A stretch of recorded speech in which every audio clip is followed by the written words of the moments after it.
കേരളത്തിലെ ലക്ഷക്കണക്കിന് ഉദ്യോഗാർത്ഥികളുടെ സ്വപ്നങ്ങളെ തല്ലിക്കെടുത്തുന്ന പിണറായി സർക്കാരിന്റെ PSC നയങ്ങൾക്കെതിരെ കടുത്ത ഭാഷയിലാണ് AICC general secretary KC Venugopal ആഞ്ഞടിക്കുന്നത്. അർഹരായ ഉദ്യോഗാർത്ഥികൾ തെരുവിലലയുമ്പോൾ പിൻവാതിൽ നിയമനങ്ങളിലൂടെ സ്വന്തക്കാരെ തിരികെ കയറ്റുന്ന മുഖ്യമന്ത്രിയുടെയും സർക്കാരിന്റെയും നടപടികളെ KC ഈ പ്രസംഗത്തിലൂടെ തുറന്നുകാട്ടുന്നു. റാങ്ക് ലിസ്റ്റുകളുടെ കാലാവധി നീട്ടാതെയും നിലവിലുള്ള ഒഴിവുകൾ റിപ്പോർട്ട് ചെയ്യാതെയും ഉദ്യോഗാർത്ഥികളെ വഞ്ചിക്കുന്ന സർക്കാരിനെതിരെ KC ഉയർത്തുന്ന ഓരോ ചോദ്യവും പിണറായി വിജയനെ രാഷ്ട്രീയമായി പ്രതിരോധത്തിലാക്കുന്നതാണ്. 1ാം റാങ്ക് കിട്ടിയവർക്ക് പോലും ജോലി കൊടുക്കാത്ത സർക്കാരാണ് കഴിഞ്ഞ 10 വർഷം കേരളം ഭരിച്ചത്. അതുകൊണ്ട് തന്നെ സാർ ഞങ്ങളെ രക്ഷിക്കണം എന്ന് പറഞ്ഞുകൊണ്ടാണ് ഉദ്യോഗാർത്ഥികൾ KCയെ വിളിക്കുന്നത്. ഈ വീഡിയോ ഇപ്പോൾ വൈറലുമാണ്. നമുക്കതൊന്ന് കണ്ടു നോക്കാം.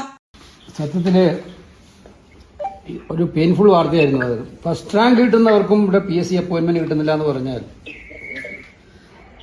എന്താണ് നമ്മുടെ നാട്ടിലെ PSC പരീക്ഷയുടെ ക്രെഡിബിലിറ്റി എന്നുള്ളതാണ് ഒരു നമ്മളെയൊക്കെ ഇരുത്തി ചിന്തിപ്പിക്കുന്ന ഒരു പ്രശ്നമായിട്ട് മാറി. നിങ്ങൾ പരീക്ഷ എഴുതിയത് എപ്പോഴായിരുന്നു?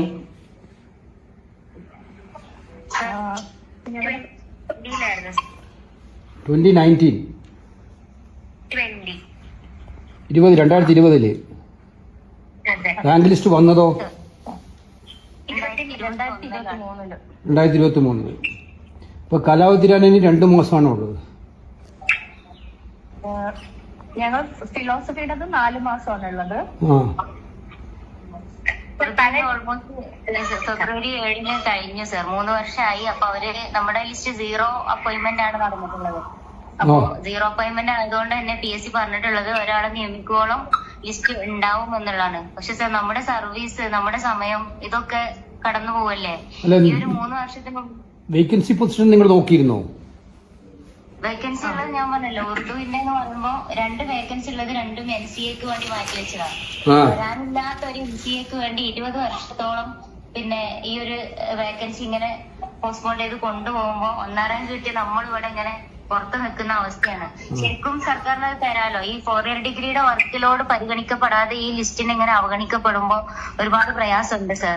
4 ഇയർ ഡിഗ്രി ഫുൾ ഒരു പരീക്ഷണാർത്ഥമാണല്ലോ. ഈ ഗസ്റ്റ് ഫാക്കൽറ്റിയെ വെച്ചിട്ടാണ് 4 ഇയർ ഡിഗ്രി ഒരു പുതിയ കോഴ്സ് തുടങ്ങുന്ന സമയത്ത് ഈ റാങ്ക് ലിസ്റ്റ് നിലനിൽക്കെ യോഗ്യരായ ഉദ്യോഗാർത്ഥികൾ ഉണ്ടാവുമ്പോ തഴയപ്പെടുകയാണ് ചെയ്യുന്നത്. അതൊരു ചീറ്റിംഗ് ആണ് സത്യത്തില്. പിന്നെ നമ്മുടെ ഒരു സാധാരണ നമ്മുടെയൊക്കെ മനസ്സിലുണ്ടാവുന്നത് ഒരു PSC പരീക്ഷയുടെ സങ്കല്പന വേക്കൻസി റിപ്പോർട്ട് ചെയ്യുമ്പോഴാണ് PSC പരീക്ഷയ്ക്ക് കോൾ ഫോർ ചെയ്യുന്നത്. അതനുസരിച്ചിട്ട് ആ കോൾ ഫോർ ചെയ്യുന്നതനുസരിച്ച് നിങ്ങൾക്ക് 1ാം റാങ്ക് കിട്ടിയിട്ട് പോലും ആ ജോലി കഴിഞ്ഞ് 2.5 വർഷമായിട്ട് അവർക്ക് തരാൻ പറ്റിയില്ല എന്ന് പറഞ്ഞാൽ ഒരു വലിയ ഇതിനപ്പുറം വലിയ ഇൻജസ്റ്റിസ് എന്താ വേണ്ടത്? അതെ സർ, അത് ഒരു കാര്യം കൂടി സാറിന്റെ ശ്രദ്ധയിൽപ്പെടുത്തും. ഇപ്പൊ 2019 നമ്മുടെ നോട്ടിഫിക്കേഷൻ വരുന്നത്. ആ സമയത്ത് UGCയുടെ ഈ 16 hours എന്നുള്ള ആ ഒരു റൂളില്ല. 2019 നോട്ടിഫിക്കേഷൻ വന്നതിന് ശേഷമാണ് ശരിക്കും ഇത് വരുന്നത്. അപ്പോ ആ നോട്ടിഫൈ ചെയ്ത സമയം പരിഗണിച്ചുകൊണ്ടെങ്കിലും ഈ ലിസ്റ്റിൽ നിന്നുള്ളവരെ ആ രീതിയിൽ പരിഗണിക്കപ്പെടണമായിരുന്നു. നമ്മളൊക്കെ വിഡ്ഢികളൊക്കെയല്ലേ ചെയ്യുന്നത്. നമ്മളിതൊക്കെ ആരോട് പറയും? ഞാൻ ഒരുപാട് തവണ ഞാൻ CMനെ കാണാൻ ശ്രമിച്ചു. കാരണം ഈ PSമാര് PMമാരെയൊക്കെ കാണുന്നതിലുപരി ഇദ്ദേഹത്തിന്റെ ശ്രദ്ധയിൽപ്പെടുത്തിയാലെങ്കിലും അത് ഒരു തീരുമാനം ഉണ്ടാവുന്ന നമ്മൾ വിശ്വസിച്ചിരുന്നത്. പക്ഷെ എനിക്ക് CMനെ കാണാൻ പറ്റിയിട്ടില്ല. നമ്മള് അത്രയും ബന്ധങ്ങൾ നമുക്ക് ഇല്ലാത്തതുകൊണ്ടായിരിക്കാം ചിലപ്പോ. അപ്പോ അറിയില്ല. എന്തായാലും ഇതിനൊരു നീതിപൂർവമായ ഒരു ഇടപെടൽ ഉണ്ടാവണമെന്ന് വെച്ചിട്ട് ഹയർ എഡ്യൂക്കേഷൻ മിനിസ്റ്റർ കാണാൻ ശ്രമിച്ചിരുന്നോ? കണ്ടിട്ടുണ്ട് സർ. ഞാൻ ഒരുപാട് അവരുടെ വീട്ടിൽ പോയിട്ടുണ്ട്, നേരിട്ട് കണ്ടിട്ടുണ്ട്. അതേപോലെ ഞാൻ ഹയർ ഒരുപാട് തവണ, കണക്കില്ല. തിരുവനന്തപുരം നമ്മള് പിന്നെ നമ്മുടെ സമയം, പണം എല്ലാം ചെലവഴിച്ച് ഈ മലപ്പുറത്തൊന്നും ഒരുപാട് തവണ ഞാൻ പോയിട്ടുണ്ട്. ഇത് ഈ ന്യൂസ് കാണുമ്പോ അവർക്ക് തന്നെ അറിയാം. നമ്മുടെ പരിചിതമായ മുഖമായിരിക്കും അവർക്ക്. ഒരുപാട് തവണ എല്ലാവരെയും കണ്ടിട്ടുണ്ട്. DC പോയിട്ടുണ്ട്, PSC ഓഫീസിൽ പോയിട്ടുണ്ട്. എന്നിട്ട് പോലും നമുക്ക് നീതി കിട്ടുന്നില്ല. അവസാന ഘട്ടത്തിൽ ഈ ലിസ്റ്റിന്റെ കാലാവധി തീർന്നു എന്ന് തോന്നുന്ന പിറ്റേ ദിവസമാണ് ഞാൻ മീഡിയക്ക് മുന്നിൽ വന്നിട്ടുള്ളൂ. അതുവരെ ഞാൻ ഇത് കിട്ടുമെന്നുള്ള പ്രതീക്ഷയിൽ തന്നെ സർ നിന്നത്. സരസ്വതിക്ക് എന്താ പറയുന്നത് സാർ? നമ്മുടെ 2019 നോട്ടിഫിക്കേഷൻ വിളിക്കുമ്പോഴത്തേക്കും ആന്റിസിപ്പേറ്ററി വേക്കൻസി ആയിരുന്നു. പക്ഷെ ഈ പറഞ്ഞ പോലെ 2020 എക്സാം നടത്തി 2023 റാങ്ക് ലിസ്റ്റ് ഇട്ടു. അതിനുശേഷം 4 റിട്ടയർമെന്റ്സ് വന്നിട്ടുണ്ട്. അതുപോലെ ഒരു പ്രിൻസിപ്പൽ പോസ്റ്റ് പോയിട്ടുണ്ട്. പിന്നെ ഒരു ടീച്ചർ യൂണിവേഴ്സിറ്റിയിലേക്ക് പോയിട്ടുണ്ട്. അങ്ങനെ 6 വേക്കൻസീസ് ആണ് ഉണ്ടായത്. ഇതില് ഇപ്പൊ ഇവര് പറയുന്ന 16 ഹവേഴ്സിന്റെ മാൻഡേറ്ററി കണക്കെടുക്കുകയാണെങ്കിൽ തന്നെ പാലക്കാട് ചിറ്റൂർ കോളേജില് 3 ഗസ്റ്റ് ഫാക്കൽറ്റി വർക്ക് ചെയ്യുന്നുണ്ട്. ആ 3-ല് ഒരെണ്ണം ഞാനാണ്. ഇപ്പൊ ഞാൻ കോളേജിൽ ഇറങ്ങാൻ വേണ്ടി റെഡി ആയിട്ടിരിക്കുന്ന ഒരു ഇതിലാണ് ഞാൻ സംസാരിക്കുന്നത്. അപ്പൊ കഴിഞ്ഞ 3 വർഷമായിട്ട് എന്റെ സ്ഥലം ട്രിവാൻഡ്രമാണ്. അപ്പൊ ഞാൻ കഴിഞ്ഞ 3 വർഷമായിട്ട് ഇവിടെ ഹോസ്റ്റലിൽ വന്ന് നിന്ന് ഗസ്റ്റ് ആയിട്ട് എനിക്ക് തന്നെ കിട്ടേണ്ട പോസ്റ്റില് ഗസ്റ്റ് ആയിട്ട് വർക്ക് ചെയ്തോണ്ടിരിക്കുകയാണ് കഴിഞ്ഞ 3 വർഷമായിട്ട്. പിന്നെ ഒരു നിവൃത്തിയില്ല സാർ, വേറെ എന്ത് ചെയ്യാനാണ്? അവിടെ ഉണ്ടായിരുന്ന സമയത്ത് ഹയർ എഡ്യൂക്കേഷനിലെ സെക്രട്ടേറിയറ്റിലും DC ഓഫീസിലൊക്കെ കേറി മടുത്തു. നമുക്ക് ഒരു നല്ല വാക്ക് പോലും അവരുടെ ഭാഗത്തുനിന്ന് കിട്ടത്തില്ല. അങ്ങനെ മതിയായിട്ടാണ് അവസാനം വേറെ ഒരു ഓപ്ഷനും ഇല്ല. ഗസ്റ്റ് എങ്കിൽ ഗസ്റ്റ് എന്ന് പറഞ്ഞിട്ട് ഇവിടെ തുച്ഛമായ ശമ്പളത്തിന് വന്ന് ഇവിടെ ജോലി ചെയ്യുന്നത്. അപ്പം ഞങ്ങളുടെ ലിസ്റ്റ് ഇപ്പൊ തീരാനായിട്ട് ഇനിയൊരു 4 മാസം കൂടിയേ ഉള്ളൂ. പക്ഷെ ഞങ്ങളുടെ ലിസ്റ്റ് ഇട്ടപ്പോ തന്നെ ഒരു DA കാൻഡിഡേറ്റിനെ എടുത്തായിരുന്നു, ഒരു ഡിഫറെന്റ് ലേബിൾഡ് ആയിട്ടുള്ള ഒരാളെ. അതിനുശേഷം നമ്മുടെ ലിസ്റ്റ് അനങ്ങിയിട്ടേ ഇല്ല. സോ അതുകൊണ്ട് തന്നെ നമ്മുടെ ലിസ്റ്റ് ഇനി എക്സ്റ്റൻഷൻ എന്നുള്ളൊരു ഹോപ്പില്ല. ഇവര് ഈ ഫിലോസഫിയിൽ എക്സസ് ഉണ്ടെന്നാണ് പറയുന്നത്. ഒന്ന് എക്സസ് എന്ന് പറഞ്ഞിട്ട് ഇപ്പൊ ഈ റിട്ടയർമെന്റ് വേക്കൻസി ഒന്നും തരില്ല എന്നാണ് അവര് പറയുന്നത്. അപ്പൊ അങ്ങനെ പോകുമ്പോ 6 വേക്കൻസീസ് കട്ടായിട്ട് 5 എക്സസ് പിന്നെയും ബാക്കിയുണ്ട്. സോ അതുകൊണ്ട് ഫിലോസഫിയിൽ അപ്പോയിന്റ്മെന്റ് ഒന്നും ചെയ്യാൻ പറ്റില്ല എന്നാണ് അവര് പറയുന്നത്. എന്നാൽ ഈ പറഞ്ഞ പോലെ സാങ്ഷൻ പോസ്റ്റുകളിലെല്ലാം ടീച്ചേഴ്സ് വർക്ക് ചെയ്യുന്നുണ്ട്. ചിറ്റൂർ കോളേജിൽ 3 ഗസ്റ്റ് 16 അവർ ഫുൾ വർക്ക് ചെയ്യുന്നുണ്ട്. കഴിഞ്ഞ 3 വർഷമായിട്ട് അങ്ങനെ വർക്ക് ചെയ്യാണ്. ഇതൊക്കെ വേക്കൻസി അല്ല മാഷെ.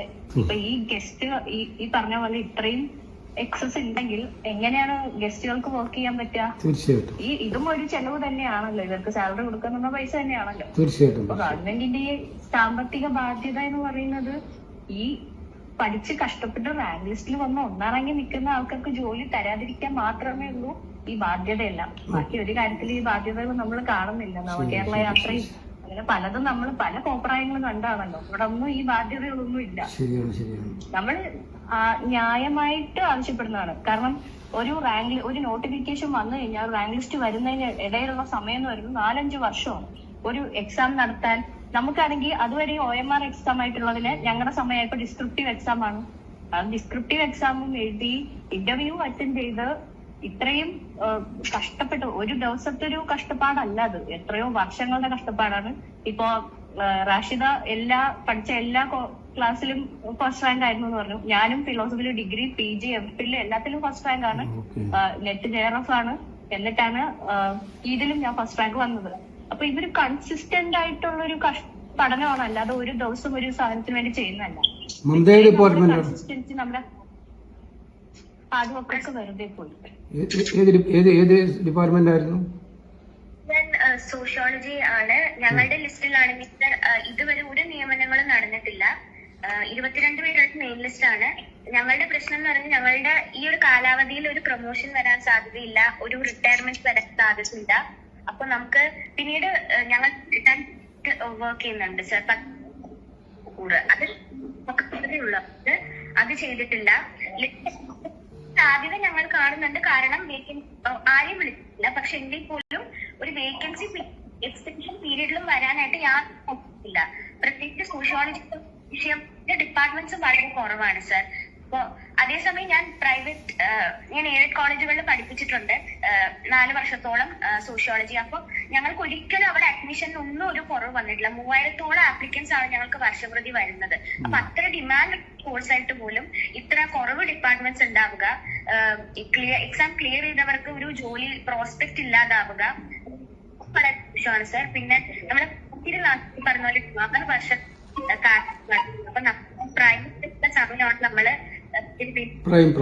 പ്രായം. അപ്പോൾ എന്തായാലും ഇതൊരു കേരളത്തെ സംബന്ധിച്ചിടത്തോളം മനസ്സാക്ഷിയെ ഞെട്ടിപ്പിക്കുന്ന ഒരു വാർത്തയാണ് ഇന്നലെ കണ്ടപ്പോൾ ഞങ്ങൾക്കൊക്കെ തോന്നിയത്. ഇതിനകത്ത് ശക്തമായിട്ട് ഞങ്ങളൊക്കെ നിങ്ങളുടെ കൂടെ ഉണ്ടാകും, പോരാടും. കാരണം ഇത് നിങ്ങളുടെ ഇത് വരുന്നതിന് രാഷ്ട്രീയത്തിന്റെ പേരിലല്ല, കേരളത്തിലെ ഏറ്റവും നന്നായി പഠിച്ച് 1ാം റാങ്ക് നേടിയ അവർക്ക് പോലും അപ്പോയിന്റ്മെന്റ് കിട്ടുന്നില്ല, നിയമനം കിട്ടുന്നില്ല എന്ന് പറയുന്നത് നമ്മളെ ഒരു നോക്കുകുത്തിയാക്കുന്ന സമീപനമായിട്ടേ നമുക്ക് കാണാൻ സാധിക്കുള്ളൂ. We are very serious on it. നമ്മൾ അതിനകത്ത് ഉന്നയിക്കേണ്ട വേദികളെല്ലാം ഉന്നയിക്കും, ശക്തമായിട്ട് മുന്നോട്ട് പോവുകയും അങ്ങനെ ഒരു കേരളത്തിൽ അതിനകത്ത് നിങ്ങൾക്ക് എന്തായാലും നീതി കിട്ടാൻ വേണ്ടിയുള്ള പോരാട്ടത്തിൽ ഞങ്ങൾ കൂടെ ഉണ്ടാവും, കൃത്യമായിട്ടും കൂടെ ഉണ്ടാവും. അത് വളരെ വ്യക്തമായിട്ട് ഇവിടെയും പാർലമെന്റിലും അതുപോലെ കേരളത്തിലെ വേദികളിലുമൊക്കെ തന്നെ ശക്തമായിട്ട് ഉന്നയിക്കും. Thank you. സംസാരിക്കാൻ താങ്ക് യു. ഞാൻ ഹോപ്പ് ചെയ്യാണ് 2-3 മാസത്തിനകം നിങ്ങൾ ജോലിയിൽ പ്രവേശിക്കുന്നത് ഒരു അന്തരീക്ഷം ഉണ്ടാകുന്നത് കാര്യത്തിൽ തന്നെ ദൈവത്തോട് പ്രാർത്ഥിക്കുന്നു. നമ്മൾ അതിനുവേണ്ടി പോരാടുകയും ചെയ്യും. Okay, thank you. സർവകലാശാല അസിസ്റ്റന്റ് പ്രൊഫസർ പരീക്ഷയിൽ ഉറുദു, സോഷ്യോളജി പരീക്ഷകളിൽ 1ാം റാങ്ക് നേടിയവർ പോലും കഴിഞ്ഞ 2 വർഷമായിട്ട് നിയമനം കിട്ടാതെ കാത്തിരിക്കുന്നു. 2023 സത്യത്തിൽ കേരളത്തിൽ എന്താണ് സംഭവിക്കുന്നുള്ളതിൻ്റെ ഒരു വ്യക്തമായ ചിത്രമാണിത് കാണുന്നത്. ഞാനിപ്പോൾ അവരോട് 3 പേരോടും സംസാരിച്ചു. റഷീദ, സരസ്വതി, അതുപോലെ തന്നെ മമത. ഒരാളെ കിട്ടിയില്ല. ഇവരെല്ലാം 1ാം റാങ്കുകാരാണ്. ഈ പബ്ലിക് സർവീസ് കമ്മീഷൻ നടത്തുന്ന പരീക്ഷകളിൽ 1ാം റാങ്ക് നേടുന്നവർക്ക് പോലും നിയമനമില്ലെങ്കിൽ കേരളത്തിലെ യുവാക്കളെ എത്രമാത്രം വഞ്ചിക്കുകയാണ് ഈ സർക്കാർ ചെയ്യുന്നത്. ഒരു ഭാഗത്ത് പിൻവാതിൽ നിയമനം അരങ്ങ് താർക്കുകയാണ്. താൽക്കാലിക നിയമനങ്ങൾ വ്യാപകമായിട്ടുണ്ട്. ഇപ്പം ഇന്നത്തെ മാധ്യമങ്ങൾ വായിച്ചാലും താൽക്കാലിക നിയമനങ്ങൾ നടക്കുകയാണ്. ദ്രുതഗതിയിൽ ഇമ്മീഡിയറ്റ് ആയിട്ട് പൂർത്തിയാക്കണം എന്ന് പറഞ്ഞിരിക്കുകയാണ്. താൽക്കാലിക നിയമനത്തിൽ നിയമിച്ചവരെ സ്ഥിരപ്പെടുത്താനുള്ള നടപടികൾ സ്വീകരിക്കുകയാണ്. മറുഭാഗത്ത് കഷ്ടപ്പെട്ട് പഠിച്ച് 1ാം റാങ്ക് നേടിയ വിദ്യാർത്ഥികൾ എല്ലാ പരീക്ഷകളിലും അവരോട് ഞാൻ സംസാരിച്ചപ്പോൾ BA, MA തുടങ്ങിയ എല്ലാ പരീക്ഷകളിലും അവർ ആ ട്രാക്കിൽ കാണുന്നു 1ാം റാങ്ക് വാങ്ങിച്ചതാണ്. അവർക്ക് പോലും ജോലിയില്ലാത്തൊരു നാടായിട്ട് കേരളം മാറുമ്പോൾ പബ്ലിക് സർവീസ് കമ്മീഷൻ പരീക്ഷയുടെ വിശ്വാസ്യത എന്താണ്? ക്രെഡിബിലിറ്റി എന്താണ്? എന്തിനാണ് കുട്ടികൾ അഭ്യസ്തവിദ്യരായിട്ടുള്ള യുവതി യുവാക്കൾ ഏറെയുള്ള കേരളത്തിൽ ഇതൊരു കേസ് മാത്രമല്ല, ഇതൊരു സാമ്പിളാണ്. ഇത്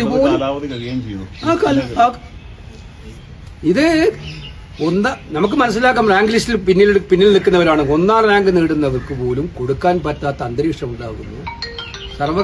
സാമ്പത്തിക പ്രതിസന്ധിയാ പറയുന്ന കാരണം എന്ന് പറയുന്നത്. മറ്റെല്ലാത്തിനും ഇവർക്ക് സാമ്പത്തികമുണ്ട്. എന്ത് നടത്താൻ സാമ്പത്തികമുണ്ട്, ദൂർത്ത് നടത്താൻ സാമ്പത്തികമുണ്ട്, PR എക്സസൈസിന് വേണ്ടി സാമ്പത്തികമുണ്ട്.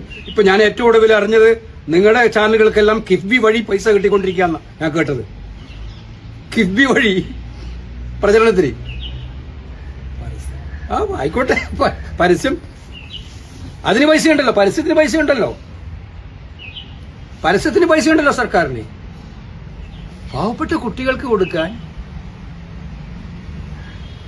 1ാം റാങ്ക് മേടിച്ചവർക്ക് പോലും ജോലി കൊടുക്കാനില്ല എന്ന് പറഞ്ഞാൽ സമൂഹ മനസ്സാക്ഷിയെ തന്നെ ഞെട്ടിപ്പിക്കുന്ന ഒന്നാണ് എന്നുള്ളൊരു സംശയമില്ല. ഏത് ശക്തമായിട്ട് അടിയന്തരമായിട്ടും സർവകലാശാലകൾ ഇക്കാര്യത്തിൽ ഗവൺമെന്റ് ഇടപെടണം. സർവകലാശാലയിൽ നിന്ന് ഈ കുട്ടികൾക്ക് നിയമനം കൊടുക്കാനുള്ള നടപടി സ്വീകരിക്കണമെന്നാണ് നമുക്ക് പറയാനായിട്ടുള്ളത്.